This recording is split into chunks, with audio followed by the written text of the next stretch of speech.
Hey guys, it's Amanda here with J2cast. We're here at Rayzor's Edge Tactical, and we're going to show you guys how to prep your AR-15. So let's go. Thanks a lot, Amanda. Great having somebody with us. We always have somebody with me. I'm always here with Jesse. How you doing today, Jesse? If I was any better, it'd be wrong. I've never been that good in my life, but I'll take your word for it. We are as... I'll try it sometime. Oh, well, if things work out, who knows? Keep talking. We're here today at My Toys R Us, otherwise known as Rayzor's Edge Tactical here in Joplin, Missouri. And we're going to be talking about prepping your AR-15, as Amanda said, but she threw it on in here to us. And she's going to be joining us. Carter, going on back out to camera 1 there. As you see, we're here with Josh. Josh, how you doing today? Not too bad. And down there is Amanda, otherwise known as AJ, our new addition to the J2 cast. And she's going to be a lot of help to us, I think. I sure hope so. At least a lot better to look at than we are. That goes without question. So right now we're going to get into how best to prep for issues with your AR-15. Not a lot of them, but there are some that can arise, and we want to be ready for about anything. So give us a moment, and we'll be right back with that. Like what you see, like our Facebook page, it's J2cast Prepping. You're more than welcome to email us at jeff@j2cast.com or jesse@j2cast.com. Go ahead and leave a voicemail if you'd like at 417-533-3716. Hi, Josh. We've got a bolt carrier group here, and since you're the subject matter expert, would you be willing to go ahead and go over a few things that typically wear out on these and what a AR-15 owner should look out for? Yeah. Bolt carrier is probably one of the biggest areas you're going to see something wear out, mostly because that's all of your reliability right there. Outside of the gas system and the buffer spring is what makes everything go. Simple things, if you're talking about a, say, in the world go bag style rifle, things you might need. Having an extra firing pin is always a good idea, just because of the fact I don't see it very often, but they do occasionally wear out. A lot of times you can see eventual wear here on the front, and I've seen some of them actually completely break off on the tip, and that happens. It's 100% ineffective.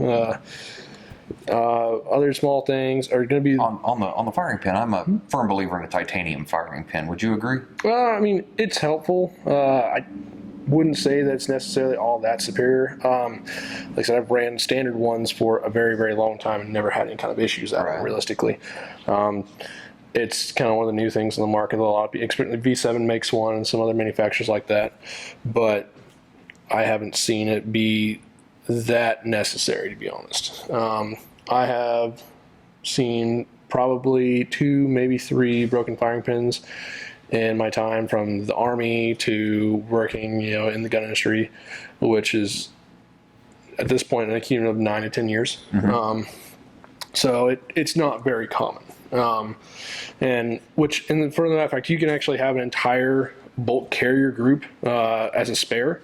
I actually keep one of those in one of my go bags, just because rather than if your gun goes down and you need to expediently change it, that's a lot faster in comparison to having to pull the entire thing out and replace individual parts. Right. Neither is if you need it in a really, really fast manner, neither is it going to be a good option, but this would be faster than trying to swap out all these small parts. You can just release the pins, flip it open, pull the charging handle back, drop it out, slap a new one in, and go. And as far as packing weight, we're looking here. You usually are sitting right around, for a full carrier, standard full mass carrier is about 12 ounces. About 12 ounces.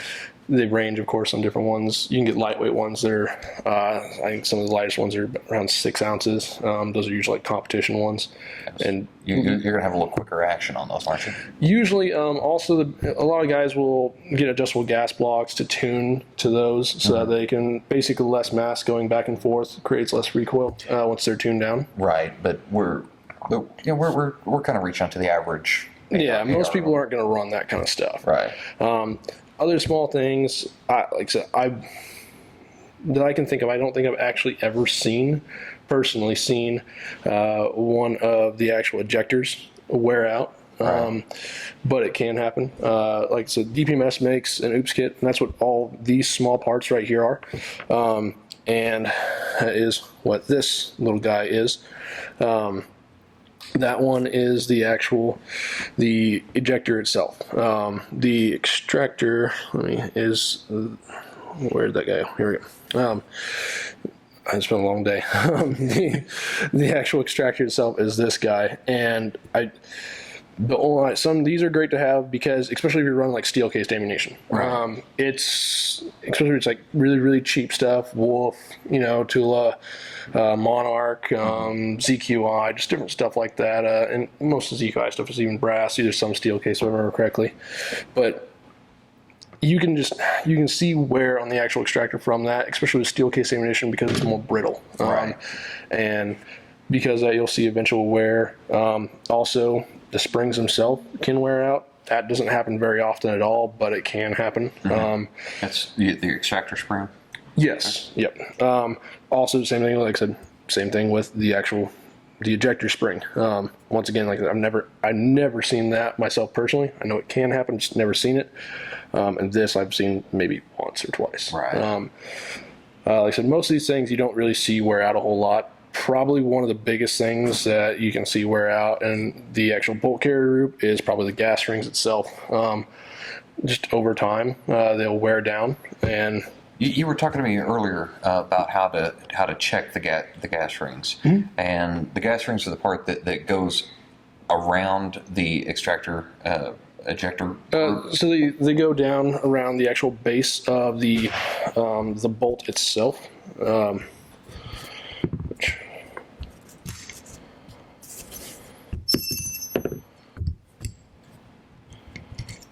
I'm going to set all these parts over here so I don't get them mixed up. But they go down right here on the actual base of the bolt itself. Easiest way to tell is to take your bolt and then you set it up with the actual, your whole bolt carrier, and set up just like this. Mm-hmm. And then see if it will actually, if it will hold it up, or B, if it will. They also have the big thing is if it doesn't fall out when there's nothing actually retaining it on the inside. Right. And also if it will hold it aloft without it actually falling down. That ensures your gas rings are good. Cool. I said, same thing, if you wanted to keep a spare bolt, you can, in comparison to having a whole bolt carrier group, and that's because not a lot is going to wear out on this guy right here. Right. I've occasionally seen these come loose, or when someone messes with their stuff, they take them apart, trying to clean them. I've had some guys come in and they said, "Oh man, I took it apart and I needed to have it restaked." And I was like, "Well, why did you take it apart?" He said, "Well, I was cleaning it." I was like, "Well, that's a pipe cleaner, right?" Yes, like pipe cleaner, Q-tip. I've seen some guys get Q-tips stuck in there, so a pipe cleaner is the easiest way because it's small enough. Like what the pipe cleaners. But no, you should never really take your gas key off. The only thing, you should probably be messing with it if it's come loose for some reason. Most companies are going to stake them well enough on the sides of the screws that it's not going to come undone. Guys are like, it's like, why did you take it off? When I bring guys that come, take them apart and bring them in. So, So always stick with a quality weapon. Basically, no matter what you're getting. Yeah, the higher quality you go with, the less chances you'll see for something to wear out. But even any manufacturer's stuff can wear out, or sometimes have the occasional defect. It does happen, right. Even on the higher end stuff. It's less common there, but it can happen, and that's why if you're talking about end of the world scenario, running out the door, taking what you need with you that you might have to fix later. Usually the stuff when it comes to the bolt carrier group is your best bet that's going to have an issue. Right. The firing pin retaining pins or cotter pins are nice to have, just because if you're taking your gun apart and cleaning it a lot, these things can flare out eventually and start to just open up too much. They can also hit the carpet and be a little difficult to find. Yes. So if you're taking it apart and cleaning it, that's another thing too. Just in general, if you're completely taking this apart and cleaning it very frequently, especially in the field, having extra parts is a great idea. It's very, very likely that you're going to lose something. The rest of the parts here, this is this guy right here. Oh, what's the exact nomenclature on that one? I never can remember. The actual extractor pin itself. That one is, once again, is a small. I don't see those things wear out very often. I've seen, I think, one that broke in half my entire life, and that wasn't even on an AR. It was on RDB, but it's similar. But that's just something that's easy to lose. Same thing. It's a tiny little thing with no detents or anything on it. So. Yep. And then the rest of these three pieces are this. You have your trigger spring, your hammer spring, and your shear spring. And outside of that, I mean, that's going. Most of those three pieces right there, those are going to be in the lower receiver themselves. And most people are not going to really want to dig inside that if they don't know how to take it apart and put it back together. Working on AR-15s is not hard, but if you don't know what you're doing, then you probably shouldn't, go at that gunsmithing level. I think here in a little bit we might want to talk a little bit more about that trigger group, and maybe hopefully give the uninitiated an educated warning. Subscribe to our podcast on Google Play or iTunes. Search J2cast. All right, Josh, I think you might want to maybe touch on some things that, the average person, someone that's not an armor, that's not a gunsmith, maybe some do's and don'ts when it comes to a little bit of maybe whether it's maintenance or sometimes just keep your booger pickers out of the works. So, AJ, could you hook us up with an AR? Yeah. Can you do that? Thank you. Let's see. So a lot of the biggest things, and realistically, outside the bolt carrier group, when you start taking this entire gun apart, you're getting into a lot more gunsmithing. Mm-hmm. The bolt carrier group is something that they teach you, even in the Army. And to be honest, the Army, they take the most simplistic approach to working on your gun. Basically, outside of cleaning your bolt carrier group and taking it apart at a user level, don't mess with anything else. Clean the barrel. Yeah, but as far as actually taking the firearm apart, right? Realistically, you're not going to be messing with your gas block or your muzzle brake. You're not going to be taking your forward assist or your dust cover off. These OOPS kits, they do come a lot of the time with your trigger and hammer springs and your shear springs as well. But most people, it's not hard to learn how to work on this stuff, but most average individuals come in the store, and have me just, put a drop-in trigger in, it's because they don't know how. Right. And it's not that, like I said, not that it's hard to learn, they just don't have the actual knowledge. And which is, it's simple enough, but once you take, I've seen it happen a million times, someone will take a hammer out and they'll accidentally swing the spring around, right, and it's in the wrong way. That is, while it's going to make the trigger feel lighter, and incorrect as well, but it's not going to have the strength it needs to actually set rounds off. Right. You have lots of light primer strikes that way, if it functions at all. So, and then also, once again, I see times people that take the trigger out and they don't know what they're doing, and they lose the sear and the sear spring, and little things like that. And then another thing, a lot of times you can't get the trigger out anyways unless you take the grip off, right, and take your safety selector out. So that's moving into that, it's not something that you really need to mess with unless you actually know what you're doing. Same with taking apart your buffer assembly, taking your bolt catch out. So for the average person, unless they're pretty skilled, pretty familiar at least with this, it's their best bet if they live in the 4 states area to take it to Rayzor's Edge Tactical. Yeah, I mean, Joplin, what's the address here again? 824 Main Street, Unit 102, Joplin, Missouri. Anywhere that is that knows what they're doing, is licensed armorers, has gunsmiths on staff, can help you with that. And like I said, and if you just want to learn, there's tons of YouTube videos out there even, right, that you can look up and find. It's not that hard to learn. It's just if you, let's say end of the world scenario, kind of like we were talking about. Mm-hmm. Stuff hitting the fan kind of thing. Yeah. You're probably not going to have YouTube anymore. And if you haven't learned at that point, well, unless the gun is just not working at all, you probably shouldn't try and mess with it. If it's an end of the world scenario and we still have YouTube, people are still going to be watching cat videos while the world burns. Probably that, right? so. Okay. Probably so. That's what's making the world burn. So I don't think it's helping matters any. No. So, long story short, unless you have some really good familiarity with it, don't put your fingers down inside that lower trigger group and bring it to somebody that knows what they're doing. And I appreciate your modesty of saying take it to anybody else, but no, seriously, if you live in the 4 states, come to Rayzor's Edge on Main Street, just a little north of 9th. Yeah, and as far as and you can get the gun a whole lot cleaner by taking 100% apart. Mm-hmm. I put guns together all the time. I take it apart all the time. I don't do that to my own firearms, mostly because I don't want to deal with taking it all the way apart and putting it back together. Right. It's kind of a pain. It's not really necessary.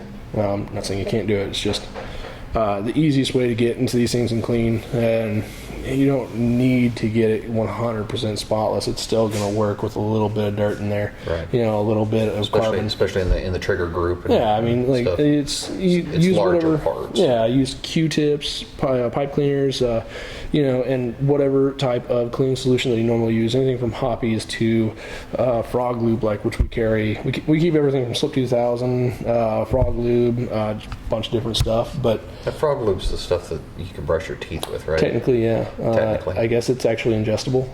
It's kind of minty. But yeah, so it's, and Winchester gun cleaner, they have big spray cans of gun wash and gun cleaner. I love that stuff because I can just hose down the inside of the gun. The gun wash will actually dry up, whereas the gun cleaner is more of a lube. So right.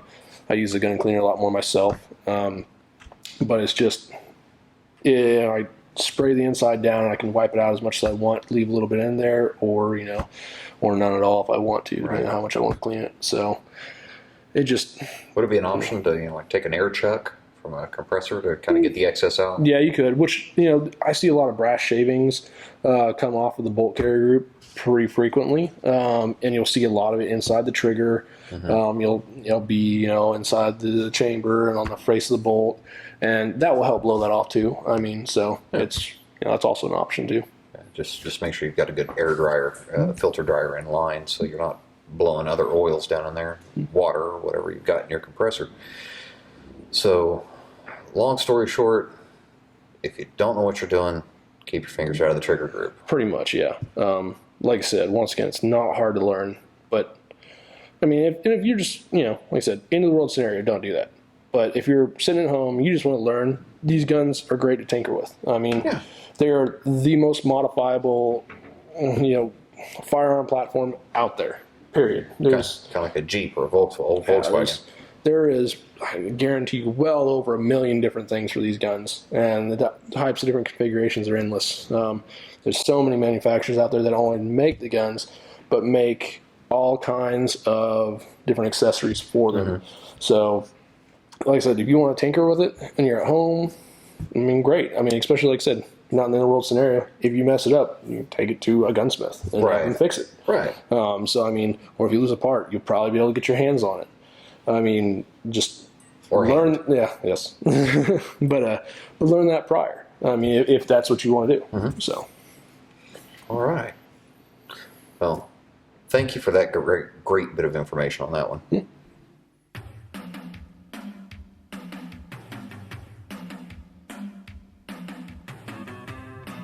Got a suggestion or idea for future videos or podcast? We'd love to hear from you.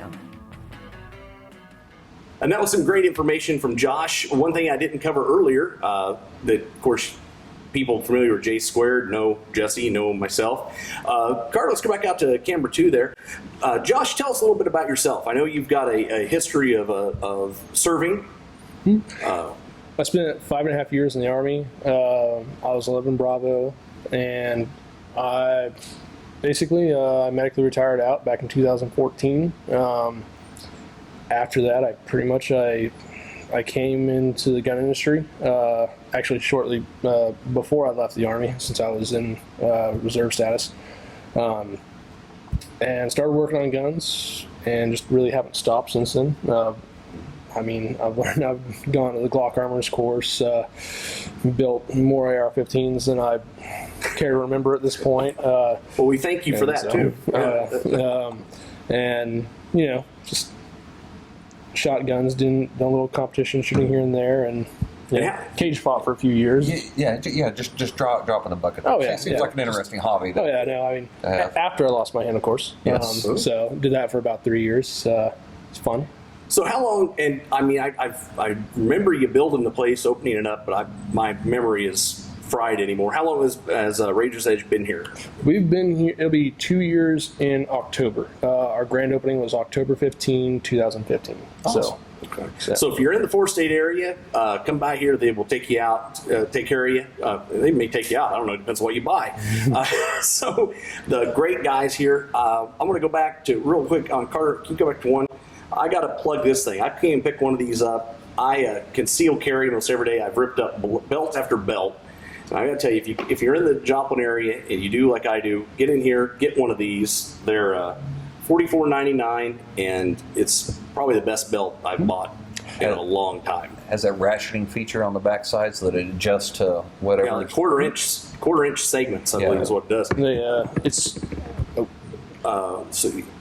Oh yeah, no, it's made by Blade Tech. They actually have an internal polymer strip, if I remember correctly. And that actually gives it a lot more of its rigidity, so that way it doesn't fold underneath the weight of a gun or just whatever you're carrying. And you can cut it to fit any size. So once you cut it, usually it's going to be for you, but it's I don't know a lot of people sharing belts. So, but it's great if you're a concealed carrier. It's great also here at Rayzor's Edge. Something close to my heart, they do have a nice selection of powders if you're a hand loader. They've got, looks like from over here I can see some dyes and a lot of equipment that way. So be sure. And something for the ladies, too. They have the Second Amendment purses over there. Yeah. I think AJ was just taking a look at some of those. Yeah, I'm pretty sure I heard the drill hit the floor. A couple of them. We actually keep in a few different brands, mostly like Bulldogs. We have a higher end designer line called the Bow Arrow. I think we're one of the few stores that actually carries them. They mostly do online sales. And forgive me, I don't know quite as much about the purses for obvious reasons. But hey, you know what? If men could get away with carrying them on a regular basis, why not? I carry a whole lot more ammo and guns. I think some of us do. We carry the shoulder bags. Less bling is really the only thing that is the difference. Why can't it be flashy? I don't get it. No, I like my tactical satchel. My wife still insists on referring to it as my man purse. And so one person in my life gets away with calling it a man purse. It's the same one that gets away with calling my kilt a boy skirt.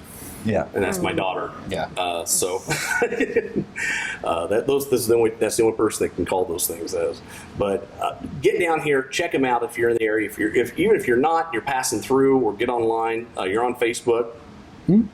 So Rayzor. Yep. Rayz. Easy for you to say. I know. Rayzors Edge Tactical. You can find us on Facebook. We're also on Instagram. Our phone number is 417-206-1911. And they will. I guarantee you, they will take a really, really good care of you and make sure you're happy with what you got. Josh, thank you very much for having us today. And once again, we want to thank AJ for joining us.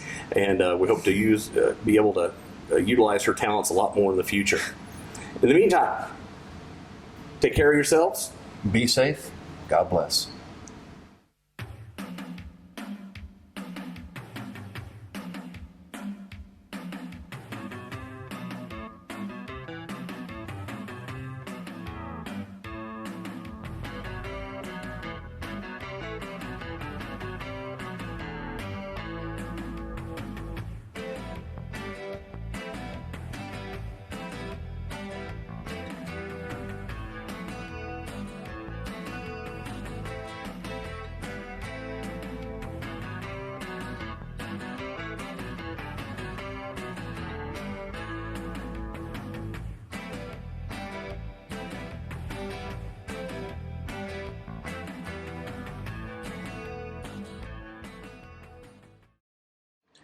No, Josh, I greatly appreciate you letting us come in after hours and Yeah.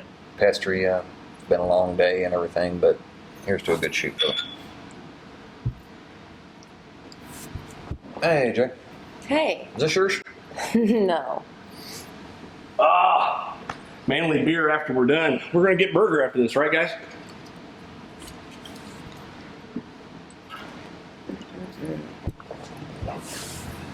Okay, stop.